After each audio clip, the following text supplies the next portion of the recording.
I mean, I work in all sorts of different bits of history all the time, in a very kind of momentary way, and all the time I keep thinking about people. You always come across people, or I mean, I'm sure you have it with your own research and stuff. All the time I'm like, how has nobody written that book? Or like, how is that not a historic drama?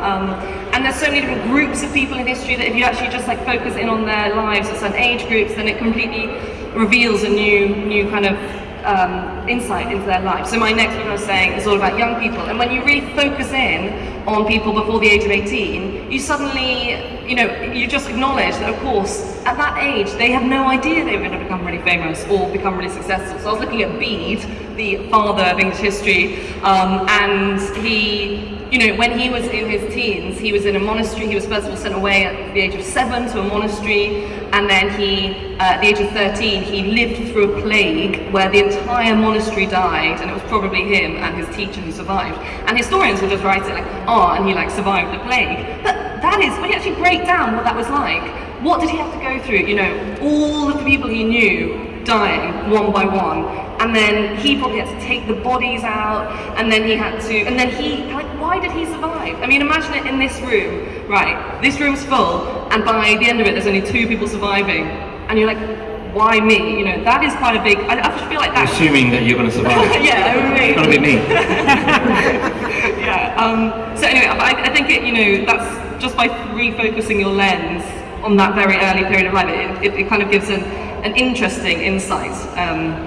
And he was very prolific at writing, and you wonder, was that because he really valued his life a bit more? I don't know, maybe. I mean, just to follow up on that, so people know what to expect, Alice, is it a book where you're looking at the youth of many famous people through time? Is that how you're doing it? Yeah, so, and it's really interesting because, in the early period, people have gone on crusades, they've fought battles, they've maybe given birth a few times, done some really crazy experiences. And then later on in history, they often have, they don't know what they're going to do. For example, Thomas Paine, who, you could say played a big part in changing the world, changing how people thought about the world, the American Revolution, that sort of thing.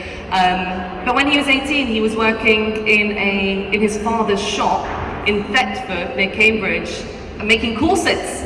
And it's like, did he know that he was going to go on? And maybe he did know, and he really wanted to break out of it. But it's a big question about what it's like to be 18, what people are like when they're 18 today, the kind of challenges 18-year-olds face. So I guess that's another example. By looking at history in this way, it will tell us something about 18-year-olds today, and are they capable of? We always look at 18-year-olds today and think, maybe they're like finding life very difficult. But actually, people in the past went on crusades or went to battle. So I think hopefully it'll be an inspiring way to look at history.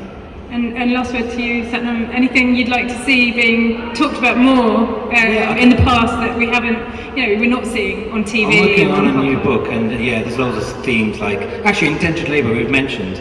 It's so poorly understood even by Indians, and one of the main reasons there's so many Indians everywhere you go in the world, why there's always an Indian taxi driver, is partly indentured labour. The fact that British Empire sent 1 million Indians around the world, and their children had children, and it's a huge diaspora, and yet very poorly understood, not only by Indians in general, but by even the people who descend from indentured labour. So I'm writing about that, and also think there's a lot about botany and empire which hasn't been explored very much. But the thing I'd most like to see is to see the film world start to make films about this history, because if you think about it, the only films we see are from the Raj, from a certain point in imperial history, maybe Zulu, right?